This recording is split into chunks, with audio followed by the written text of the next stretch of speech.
શ્રી ગુરુદેવ દત્ત.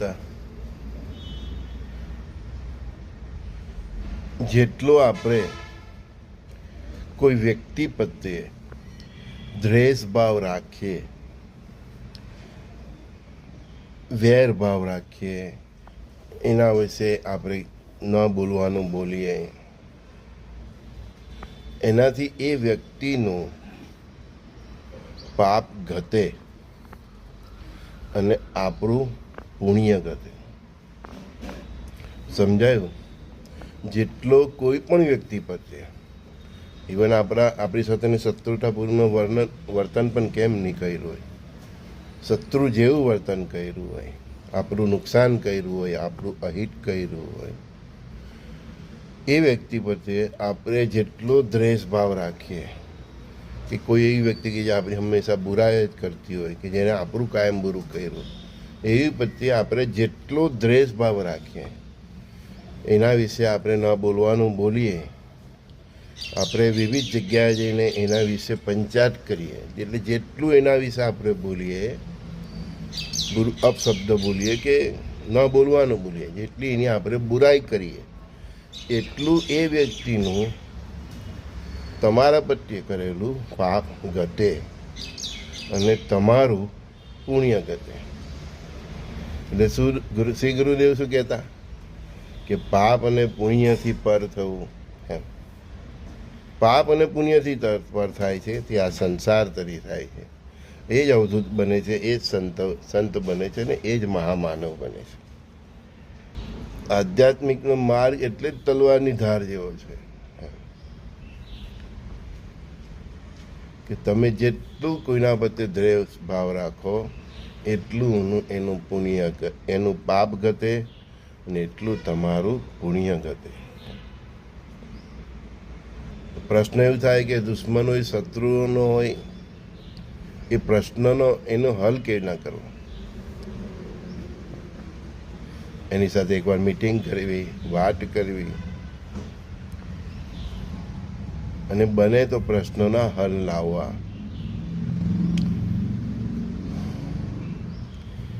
એમને તમારા પ્રત્યે જે કંઈ પણ દ્વેષ ભાવ છે એનું તમારે એકવાર સ્પષ્ટતા કરી દેવી, અને તે પછી પણ એ વ્યક્તિ તમારા પ્રત્યે કોઈ બીજા વગર કે ગમે ત્યાં કંઈ પણ બોલતો હોય કે તમારી સામે બધી કાવા દાવા કરતો હોય, તો આપણે કાવા દાવાથી સાવધ રહેવું. આપણે સામે કાવા દાવા કરવાના થતા નથી. આપણે કાવા દાવાથી સાવધ રહેવું. આપણે એના પ્રત્યે દ્વેષ ભાવ રાખીને આપણે અપશબ્દો બોલવાના નથી. એમ કરવાથી એનું જે પાપ છે, તમારા પ્રત્યે કરેલો કર્મ છે, એ ઘટે અને તમારું પુણ્ય ઘટે. તમારી પાસે પુણ્ય હશે તો એના પાપનો મુકાબલો કરી શકશે. એટલે બહુ સંવેદનાથી, બહુ વિચારીને આ બધું કાર્ય કરવું. ભક્તિનો માર્ગ એટલો સરળ નથી. તમે કોઈ પણ સાધના કરતા હોય, તપસ્યા કરતા હોય, એટલે કોઈને કોઈ આવા વિલન આવે જ કે જે એવું કરે કે જેના કરતા તમારો ક્રોધ આવે અને એનું પાપ તો ઘટે, પણ ચાલો આપણું પુણ્ય પણ ઘટાડે. એટલે ભક્તિનો માર્ગ બહુ સરળ નથી. એટલે ભક્તિનો માર્ગ જ બહુ સીધા અને સરળ રહીને કરવાનો માર્ગ છે. અને સીધા અને સરળ રહીને જે તપસ્યા તમે કરો છો, એ તપસ્યા સતત કરતા રહો, અને પછી એના ફળ સ્વરૂપ તમને ધન ધાન્ય સમૃદ્ધિ મળે. તો હું મારા ગુરુઓ પાસેથી એ શીખેલો છું કે સીધા અને સરળ રહીને, શુદ્ધ સાત્વિક જીવન જીવીને, ચરિત્ર સાચવીને તમે તમારી ભક્તિ કરતા રહો, અને એ ભક્તિના ફળ સ્વરૂપ ધન ધાન્ય સમૃદ્ધિ મળે. તમારી પાસે પરિવાર છે તો તમારા પરિવારોની જરૂરિયાતો સંતોષીને, એના માટે જે પ્લેટફોર્મ છે તે ઊભું કરીને, એ પછી જે ધન ધાન્ય સમૃદ્ધિ છે એને લોકોના ભલા માટે ખર્ચવામાં આવે, સમાજના ભલા માટે ખર્ચવામાં આવે, માનવતા માટે ખર્ચ કરવામાં આવે, તો ફરી એનાથી પુણ્ય પ્રાપ્ત થતાં ફરી તમને ધન ધાન્ય પુણ્ય અને ધન ધાન્ય સંપત્તિ મળતી રહે છે. પણ જ્ઞાની એ છે કે જે ધન ધાન્ય સંપત્તિ એને મળતું રહે છે એને ફરી ફરી એ પાછું જન હિંડાવતે ખર્ચા જ કરે છે. આવે છે અને ખર્ચી કાઢે છે, આવે છે અને ખર્ચી કાઢે એમ. એની જરૂરિયાતનું થોડું રાખી રહે છે, ખર્ચી કાઢે, આવે છે અને ખર્ચી નાખે. અને જે તપસ્વી હોય છે, યોગી હોય છે, સાધુ હોય, એ તો જેટલું આવે એટલું ખર્ચી કાઢે. દાખલા કે સાંઈ બાબા હતા, એને લોકો જેટલું દાન આપી જતા સવારથી સાંજ સુધીમાં, જે પૈસા રોકડ સાંજ પર એ બધું ગરીબોને વાંચી દેતા, પાછા હાવ કોળા ખિસ્સા એના બે ખાલી એમ. એટલે જેટલું આવે એને ખર્ચી ખાતા, જેટલું આવે એને ખર્ચી ખાતા. પછી એક સમય એવો આવે કે ભગવાન પણ પૂછેલા, ભાઈ તને હવે હું આપું? ત્યારે જે જ્ઞાની ભક્તો હોય છે તે ભગવાનને એમ કહે છે કે મને તમારા ચરણોમાં સદા સદા સ્થાન આપો, તમારું વેંકુટમાં મને નિવાસ આપો એમ. અને એવા ભક્તોનું, એવા તપસ્વીઓનું, એવા સાધુઓનું, એવા યોગીઓનું, એવા સજ્જન માણસોનું પરમાત્મા પાસે નિત્ય સ્થાન મળે છે. અને જ્યારે આ પૃથ્વી પર જરૂર પડે ત્યારે એ જ લોકો કોઈને કોઈ, જેમ કે રંગવદૂત મહારાજ કે વિશ્વનાથ અવધૂત મહારાજ, બજરંગદાસ બાપા, એમ વિવિધ સ્વરૂપે એ લોકો જ જન્મ લે છે, અવતાર લે છે. સાંઈ બાબા, જેટલી પણ આપણી આજુબાજુ, જલારામ બાપા, એક વાત છે. તો આ રીતે એ લોકો જ ફરી ફરી અવતાર લે છે ને એવી લીલાઓ કરીને જાય છે એમ. ને આપણે બધાને ભક્તિના માર્ગે વારે છે.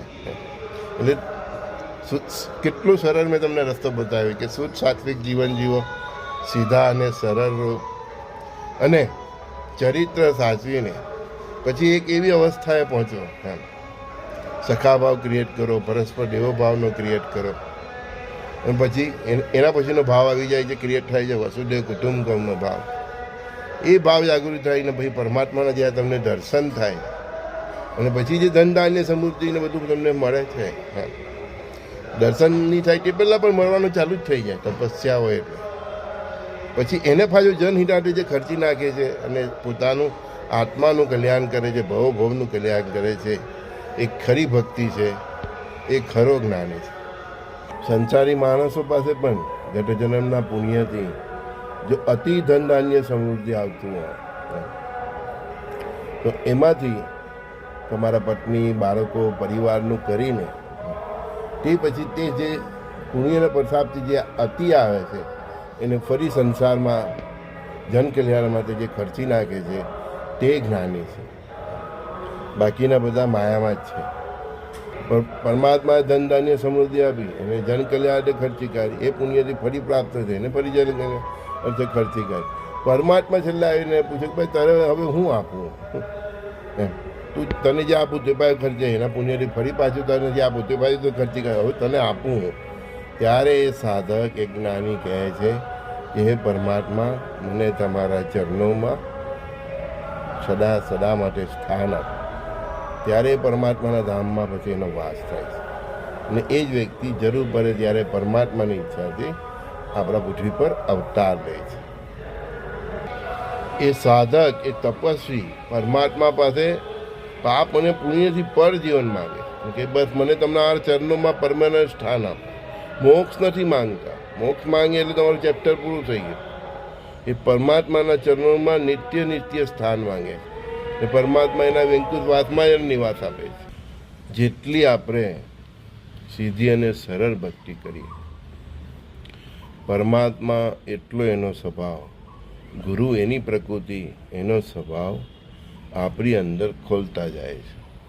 મેં કહ્યું ને, આત્મા રામ, સ્વાત્મા રામ, શ્રી રામ, જય રામ, જય જય રામ. તો જે આત્મારામ છે એની અંદર જ સ્વાત્મા એટલે કે આપણી આત્માનો રામ રહેલો છે. એ જે સુસુપ્ત અવસ્થામાં હોય છે તે પછી જાગૃત થાય છે. ક્યારે જાગૃત થાય છે? જ્યારે આપણે શુદ્ધ અને સાત્વિક જીવન જીવીએ છીએ, ચરિત્ર સાચવીને જીવે છે, અને સખા ભાવ આપણી અંદર ક્રિએટ થાય છે કે દરેક વ્યક્તિ મારા જેવી જ છે, હું એને એક જ છે. પછી એ સ્ત્રી હોય કે કોઈ બાળક હોય કે વૃદ્ધ હોય, તમારી સામે આવનાર દરેક વ્યક્તિની અંદર તમને સખા ભાવ જાગૃત થાય. નાત જાત ધર્મનો ભેદ છોડીને તમને એ ભાવ જાગૃત થાય કે તું અને હું એક જ છે, એક જ પરમાત્માની આપણે સંતાન છે. આત્મ સ્વરૂપે તું અને હું એક જ છે. એ સખા ભાવ જાગૃત થાય અને એની પરાકાષ્ઠાથી આપણી અંદર પરસ્પર દેવોનો ભાવ જાગૃત કે તારી અંદર એ જ પરમાત્મા રહેલો છે જે મારી અંદર છે. સખા ભાવ જાગૃત થવાથી શું થાય છે કે આપણી આત્માની અંદર રહેલ આપણી આત્માના રામ, સ્વાત્મા રામ, શ્રી રામ પરમાત્મા, જેને તમે રામ, કૃષ્ણ, શંકર, હનુમાનજી, એ પરમાત્મા જે સુસુપ્ત અવસ્થામાં હોય છે તે જાગૃત થાય છે. અને એ જાગૃત થતાં પરમાત્મા, એનો સ્વભાવ, તમારા ગુરુ ઈષ્ટદેવ, એનો સ્વભાવ, આ બ્રહ્માંડના રહસ્યો તમારી આગળ ધીરે ધીરે ખોલતા જાય છે. તો આ રીતે ભક્તિ માર્ગમાં ધીરે ધીરે આગળ વધવા. તમે ક્યાં અટકો તો રૂબરૂ આવજો, આપણે સત્સંગ કરીશું, બરાબર ને?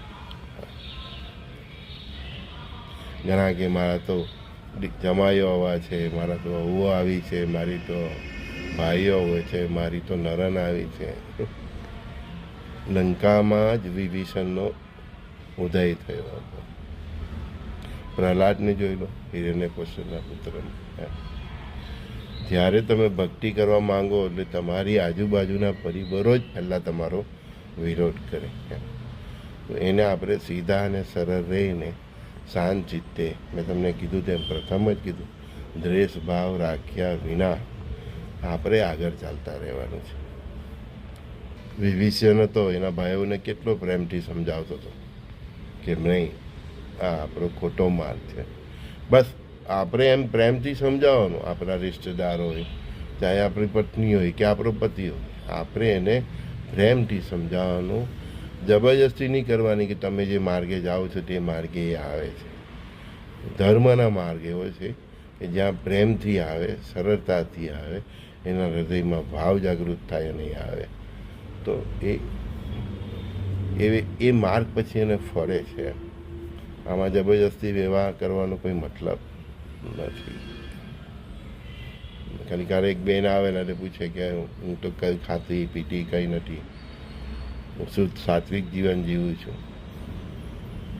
મારા બધા સમાજમાં આ બધા આ રીતે મારે શું કરવું? મેં કહું બેન, એ લોકો પણ ખાટા પીતા હોય તો આપણે પછી વિચાર કરીને ભોજન કરવું. કારણ કે જ્યારે તમે પવિત્રતાથી જીવતા હોય, શુદ્ધ શાકાહારી જીવન જીવતા હોય, સામેવાળી વ્યક્તિ ખાતી પીતી હોય તો એ જે રસોઈ કરે કે જે કરે એક જ મરી મસાલાનો ઉપયોગ કરવાનો છે. તમારા માટે સ્પેશિયલ વેજ બનાવવા માટે બીજા બહારથી મસાલા તો લાવવા, વાસણ એ હોય, થાળીઓ એ હોય, ડીશો એ હોય, એટલે થોડી પછી પવિત્રતા જાળવવી પડે. અમે લોકો, મારી જ વાત કરું, હું પોતે, કોઈ પણ વ્યક્તિ નોનવેજ ખાનાર હોય, એનું ચરિત્ર નહીં હોય, ભ્રષ્ટાચારી હોય તો પાણી પણ નહીં પીએ. એનો મતલબ એવો નથી કે અમે એનો એ કરીએ છીએ, નહીં. કોઈ તિરસ્કાર પણ નહીં રાખીએ. સામેવાળા વ્યક્તિનું જીવન પણ જોવું પડે ને. ભગવાન કૃષ્ણ એ વિદુરના રોટલા ખાતા હતા, દુર્યોધનના નહીં ખાતા. કારણ કે એ ચરિત્રનો આખો પ્રશ્ન હતો. જીવન જીવવાની પદ્ધતિનો સવાલ હતો. કારણ કે જેનું અનાજ ખાઈએ એવી આપણી બુદ્ધિ થાય, જેવી કમાણીનો અનાજ ખાય એવી આપણી બુદ્ધિ થાય, એવું આપણું ભાગ્ય થાય. એટલે બહુ આ મહત્ત્વનું છે. તમે કોઈ સંસ્થા પણ ચલવો તો દાન પણ લેવો, કોઈ આપે તો દાન આપનારની પણ કમાણી કેવી રીતની છે એ પણ જોવી પડે. તો એ દાન તમારું પણ પતન કરે, તમારી સંસ્થાનું પણ પતન કરે. ગુરુ તરીકે તમે હોય તો બધી વ્યક્તિ પાસે દાન નહીં લઈ શકો. કારણ તમે પવિત્ર જીવતા હોય, બરાબર, પેલો ભલે ને તમારી પાસે શ્રદ્ધા ભાવે આવે, લાખો ને કરોડો આપે, પણ એની કમાણીનો સ્ત્રોત પણ જોવો પડે કે કઈ રીતે કમાય છે. બેઈમાનથી કમાતો હોય, ટોટલી ભ્રષ્ટાચારથી હોય, ટોટલી એનું પાપમય જીવન હોય, એવી વ્યક્તિ પાસેથી આપણો ફાળો લઈએ તો આપણું તો પતન થાય છે, આપણી સંસ્થાઓનું પણ પતન થાય, અને પરિવાર હોય તો આપણા પરિવારનું પણ પતન થાય. બહુ ખતરનાક વિષય છે. એટલે જ તો મારી પાસે કોઈ પણ વ્યક્તિ આવે તો મને કે સર કંઈ પૈસા, અમે કોઈની પાસે પૈસા લેતા જ નથી. બહુ આગ્રહ કરે તો એને કહીએ કે ભાઈ આ ગૌશાળામાં છે, ગાયોને ઘાસ ખવડાવી દો, કે અહીંયા આ એ છે તો એને તમે કોઈ અંધજન કે અપંગોની સારા હોય કે કંઈ પણ ત્યાં તમે ભોજન કરાવી દો. તમે કંઈ પણ કરો, આ બધું કાર્ય પણ કરો, પણ તમારી પણ કમાણીનો સ્ત્રોત પણ પવિત્ર હોવો જોઈએ, તો જ એ બધું દાન ફરે છે. અન્યથા બધી આ કસરત બેકાર છે. બાકી સખા ભાવ એટલે શું? કોઈ સ્ત્રી આવે તો પ્રકૃતિએ એને સ્ત્રીનું શરીર આપ્યું છે, પુરુષ આવે તો પ્રકૃતિએ એને પુરુષનું શરીર આપ્યું છે. પણ એની અંદર તો રહેનાર એક જ છે, સ્ત્રી હોય કે પુરુષ હોય, એની અંદર રહેનાર તો એક જ છે. એ જ્યારે તમને સમજ આવી જાય પછી તમારામાંથી ભેદભાવ જ નીકળી જાય.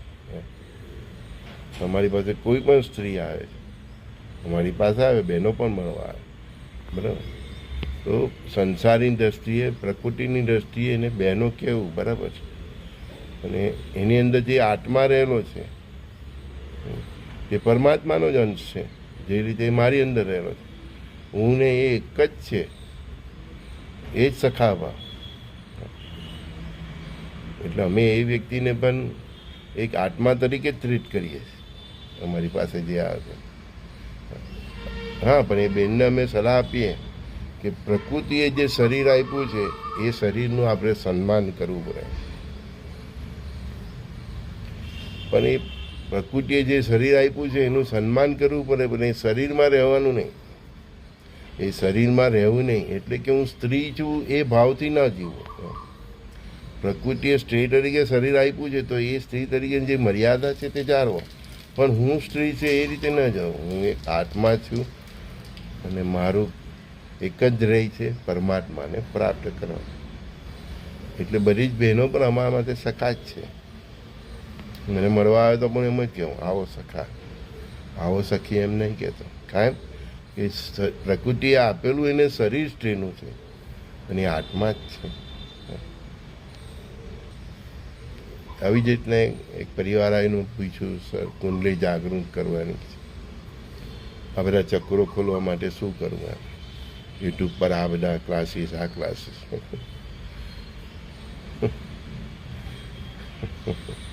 મેં એમને કહ્યું કે એ બધા ચક્રો એ પરમાત્મા સુધી પહોંચવાના દ્વાર છે ને દ્વાર પરમાત્મા જ ખોલે, કોઈ આપણે સામાન્ય વ્યક્તિ નહીં ખોલી શકે.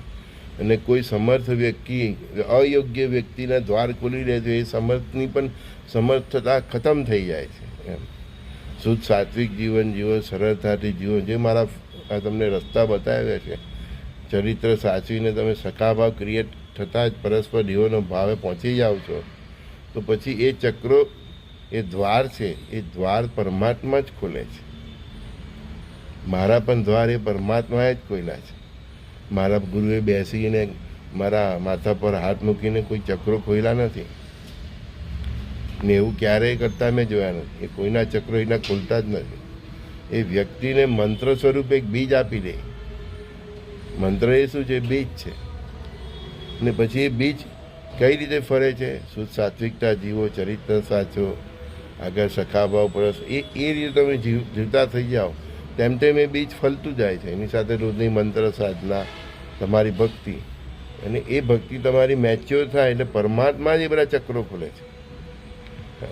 અને તમને એનો અનુભવ પણ થાય છે. તમને પણ થશે જેમ મને થયો છે. હવે અનુભવ કંઈ શેર કરવાની વસ્તુ નથી, બસ આ તમને રસ્તો બતાવ્યો. એટલે આ બધા ફંદામાં નહીં પડો. મને કે સર ધ્યાન મેં કહ્યું તમને જે ભગવાન પ્રિય છે, સવારે પ્રાતઃકાળે ઉઠો, બ્રહ્મ મુહૂર્તમાં ઉઠો, તમારા દેવસ્થાનમાં બેસો, દીવો કરો, ધૂપ કરો, પછી જે ભગવાન તમને પ્રિય છે એનું કીર્તન કરો. એ કીર્તન કરતાં કરતાં તમે જે અંદર ખોવાઈ જાઓ છો, એક સમય એવો આવે છે કીર્તન પણ તમારું અટકી જાય, તમારા હોઠ અટકી જાય, તમારા શબ્દો અટકી જાય અને તમે આંખ મૂકીને કેવળ પરમાત્મામાં ખોવાઈ જાઓ છો. એ કીર્તનના થ્રુ ખોવાઈ જાઓ છો. એ જ તો ધ્યાન છે ને એ જ યોગ છે. અને પછી એક અવસ્થા પહોંચે તો ભગવાન બધા તમારા યોગ પણ સિદ્ધ કરે છે અને તમારા ચક્રો પણ ખોલે છે. બધું પછી એ સીધું ને સરળ કરે છે. મારો પોતાનો અનુભવ જ કહું છું. આપણે એક લેવલ પ્રાપ્ત કરો પછી એ બધા ચક્રો એની જાતે જ ખોલે. આ તો બધું કેવું માર્કેટ થઈ ગયું, ધંધો થઈ ગયો છે. હા, આના ક્લાસીસ ને આના ક્લાસીસ, એમ ડાયરેક્ટ ક્લાસીસમાં જવાથી ભગવાન નથી મળતો ભાઈ. હા, આ બધા ચક્રો જે છે, મૂલાધાર ચક્રો ને આ સહસ્ત્રાર ચક્રો ને જે બધા ચક્રો છે તે પરમાત્મા એ દ્વાર છે ને એ દ્વાર પરમાત્મા જ ખોલે છે. તમારી ભક્તિથી જ ખોલે છે અને તમને અહેસાસ પણ થશે ખુલી ગયો. અહીંયા સુધી ના ખુલી ગયા તમે પછી જે બોલો તે વાણી પણ સિદ્ધ થવા મને. પછી આજ્ઞા ચક્ર આવ્યું, આ ચક્ર છે એની જાતે જ ખોલે છે. એમ જેમ આપણી ભક્તિ સરળ સિદ્ધ હોય ને સિદ્ધ થવા લાગે. મેં કીધું કે ભક્તિથી પ્રેરણા અને પાછું ધન બાન્ય સમૃદ્ધિ પણ આવે ને એ પાછું જગત સાથે તમે વહેંચતા રહો તો એ બધા ચક્રો પરમાત્મા જ ખોલે છે. અને તમારી ભક્તિ એવું હોય ને કોઈ યોગી કે સિદ્ધ પુરુષ તમારા માથા પર હાથ મૂકી દે અને એ ખોલી નાખે તો એ વસ્તુ અલગ છે. પણ એ સિદ્ધ પુરુષે પણ એવી પાત્ર વ્યક્તિના જ માટે ચક્રો ખોલવા જોઈએ. બધાના જ ખોલ્યા કરે તો પતી ગયું, એની સિદ્ધિ ખતમ જ કરી. ભગવાન એને પણ શૂન્ય કરી દે. એટલે હું કહું છું કે મારી પાસે આવનાર, મારા સત્સંગ સાંભળનાર એ બહુ ભાગ્યશાળી છે કે જ્યાં પરમાત્માની ઈચ્છા છે તે લોકો સુધી જ પહોંચે છે. ને મને મરવા આવનારને પણ હું એટલે જ પૂરતો સમય આપું છું કે એ આવ્યો છે તો પરમાત્માની ઈચ્છાથી જ આવ્યો છે. અને પછી મારી પાસે જે છે તે મારે આપવાનું છે. જેટલું આપશો, જેટલું વહેંચશો તેટલું વધશે. કોઈ પણ વ્યક્તિ આવ્યો છે એ શંકા કુશંકા માં જીવે છે એને યોગ્ય માર્ગ બતાવો. જેટલું તમને પરમાત્મા આપ્યું છે એટલું તો કોઈને સમાજ માટે કરો. એમ એ જ પુણ્યનું કામ છે. પાપ પુણ્ય તો છોડો, પરમાત્માએ તમને અહીંયા એટલા માટે જ મોકલા છે. પાપ પુણ્યથી પર થઈને અમારે તો જીવવાનું છે. અમે હવે એ લેવલ પર જ જીવીએ, પાપ પુણ્યથી પર થઈને. કોઈ આવે તો હા કોઈનું અમે માર્ગ ઉતારે તો અમને એમ નહીં થતું કે આ પુણ્યનું કામ. હવે અમારી ફરજમાં છે કે અમે આપવા જ આવ્યા છે. એમ એટલે એ પેલો કે સર ગુરુજી હું આપવાનું, ગુરુજી પણ કે પાછો કે હું આપવાનું. ગુરુ કોઈની પાસે લેતા નથી. તું શ્રદ્ધાથી ફળ ફૂલ ફ્રૂટ જે કંઈ પણ લઈને આવ્યો બરાબર છે. જ્ઞાન પૈસા આપવાથી નથી મળતું. ઈચ્છા થાય છે તો આ ગૌશાળા છે, આ છે, આ બધું છે, એમાં કરો. એમ આ મને કહેવું કે હા હું આ તમારાથી એ થઈને આ કરું છું, કંઈ નહીં. અમારી સંમતિ છે, આશીર્વાદ છે અમારા.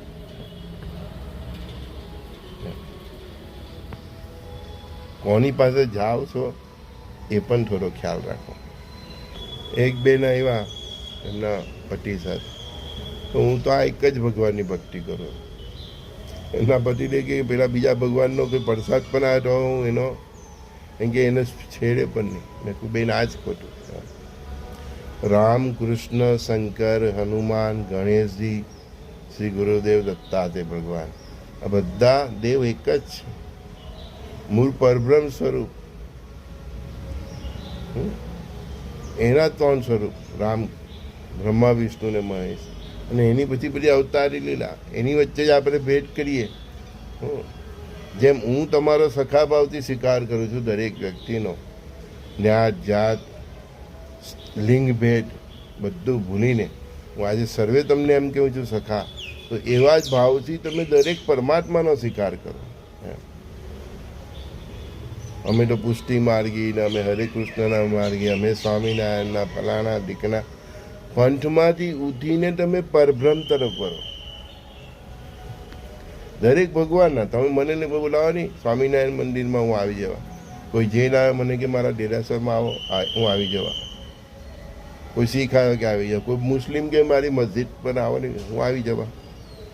બધી જગ્યાએ એક જ મારો ભગવાન તો છે. બધા પ્રાર્થના કરે તો ઉપર જ જોઈ છે. તો માર્ગની જડતા છોડો. જેટલી જડતા છોડશો, મેં કીધું સીધા સરળ રહેશો, જેટલા ખુલ્લા વાંસળી જેવા રહેશો, પરમાત્મા એમાં છેડ પાડીને એમાંથી સૂર કાઢીને વાંસળી વગાડી શકે છે. અમે ખુલ્લા વાંસળી જેવા થઈ ગયા છે, બરાબર. ત્યારે અમારી અંદર છેદ પાડીને પરમાત્મા અમારો વાંસળી તરીકે ઉપયોગ કરે છે અને એના સૂર તમે આ નિત્ય ડેઈલી સાંભળો છો.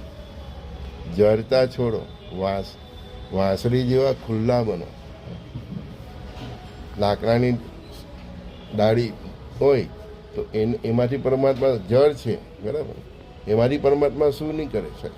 વાંસ જેવા ખુલ્લા બનો, ત્યારે પરમાત્મા તમને વાંસળીમાં રૂપાંતર કરીને તમારી અંદરથી સૂર કાઢે છે.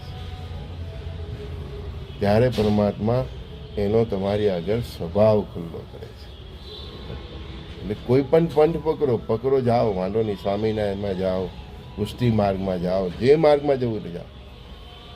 તમે જૈન હો, બુદ્ધ હો, શીખ હો, દરેકની પોતપોતાની શ્રદ્ધા છે, પણ એ માર્ગ પર ચાલો, એની સાથે સર્વને લઈને ચાલો. બરાબર. મારા ઈષ્ટદેવ છે દત્તાત્રેય ભગવાન, એના જ સ્વરૂપ છે ગજાનંદ મહારાજ, બરાબર. પણ અમે બધાની જ પૂજા કરીએ છીએ. અમારા આશ્રમ પર રામ જન્મનો ઉત્સવ થશે, કૃષ્ણનો પણ થશે, બધા જ એમ. શિવરાત્રિ પણ થશે, નવરાત્રિ પણ થશે. બસ ભલે ને આપણા ઈષ્ટદેવ એક જ છે, કે મારા ગુરુના પણ ઈષ્ટદેવ એક જ હતા, તો સર્વને લઈને ચાલે. એક ખુલ્લા થાવ તમે, વાંસળી જેવા ખુલ્લા. પંથની જડતા પકડી રાખશો ને ક્યાંય નહીં પહોંચશો. કેમ કે રામકૃષ્ણ શંકર હનુમાન તો એક જ છે. હનુમાનજી મહાદેવના જ રુદ્રના જ અવતાર છે. હવે એમાં જ તમે બ્રેડ કરો તો તમે કઈ રીતે ચાલો? સમજાય? સંજય બોડીવાલાના પ્રાતઃકાળના સત્સંગમાં સર્વે સખાઓને પ્રણામ. શ્રી ગુરુદેવ દત્ત. WhatsApp number 7405323000. હવે લાંબો સત્સંગ કરવું હોય તો રૂબરૂ મળવા આવજો, બાકી થોડો સાંભળો જ છો, બરાબર. શ્રી ગુરુદેવ દત્ત.